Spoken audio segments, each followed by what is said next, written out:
اعوذ باللہ من الشیطان الرجیم بسم اللہ الرحمن الرحیم السلام علیکم ورحمۃ اللہ وبرکاتہ۔ دوستو، آج کا ہمارا موضوع ہے گردہ و مثانہ کی پتھری۔ اسے حساسیت الکلیہ و مثانہ بھی کہا جاتا ہے۔ تو موضوع کا آغاز کرنے سے پہلے تمام دوستوں سے گزارش ہے کہ جن دوستوں نے چینل کو ابھی تک سبسکرائب نہیں کیا وہ چینل کو سبسکرائب کر لیں تاکہ آنے والی ہر ویڈیو آپ تک بآسانی پہنچ سکے۔ تو آئیے اپنے موضوع کا آغاز کرتے ہیں۔ گردہ اور مثانہ کی پتھری کا بننا ایک ایسے معدنی اجزاء کی بدولت ہوتا ہے جو پانی میں غیر حل پذیر ہوتے ہیں اور آہستہ آہستہ آپس میں مل کر پتھری کی شکل اختیار کر لیتے ہیں۔ یہ پتھریاں مختلف جسامت کی ہو سکتی ہیں۔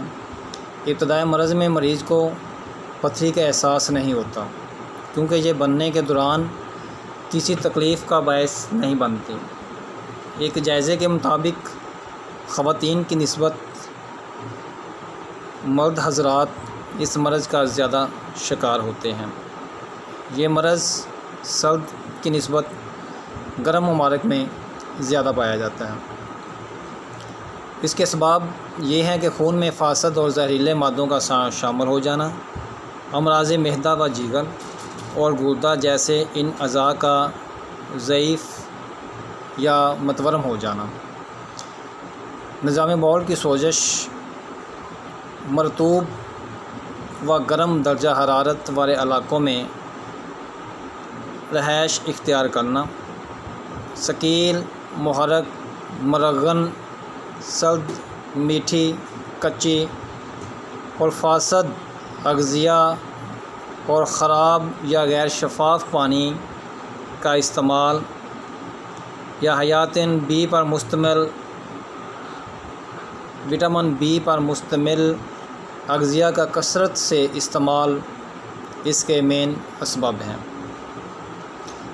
اسباب میں اختلاف پائے جانے کے اسباب مختلف طرح کی علامات سامنے آتی ہیں، جیسے گردہ و پتھری کی صورت میں پیشاب کے اندر خون کی بہت زیادہ مقدار ہو جاتی ہے، پیشاب رک کر آنا شروع ہو جاتا ہے، مثانے میں جلن، پیشاب کی نالی کے اندر سوزش، درد بہت زیادہ محسوس ہوتی ہے، مریض کو قبض کی بھی شکایت ہو جاتی ہے۔ مثانہ میں جو پتھریاں پائی جاتی ہیں وہ چھوٹی، بڑی اور رنگت کے اعتبار سے بھی مختلف ہوا کرتی ہیں۔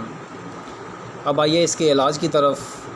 تو علاج کے اندر باتھو 50 گرام تازہ لے لیں اور اس میں سے 1 پاؤ پانی ڈال کر 2-3 جوش دیں اور دن میں 2 مرتبہ استعمال کریں۔ یہ پتھری کو خارج کرتا ہے۔ اس کے علاوہ خربوزے کا چھلکا خشک کر لیں۔ موسم سرما میں اس کے 5 گرام چھلکے کو 1 پاؤ پانی کے اندر جوش دے کر نیم گرم استعمال کیا جائے۔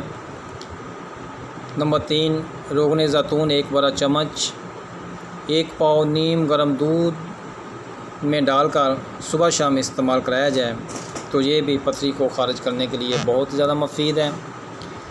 انگور کے پتے سایہ میں خشک کر لیں اور اس کا سفوف 3 گرام پانی کے ساتھ دن میں 3 مرتبہ استعمال کریں تو یہ بھی پتھری کو خارج کرنے میں بہت زیادہ مدد دیتا ہے۔ بہت شکریہ۔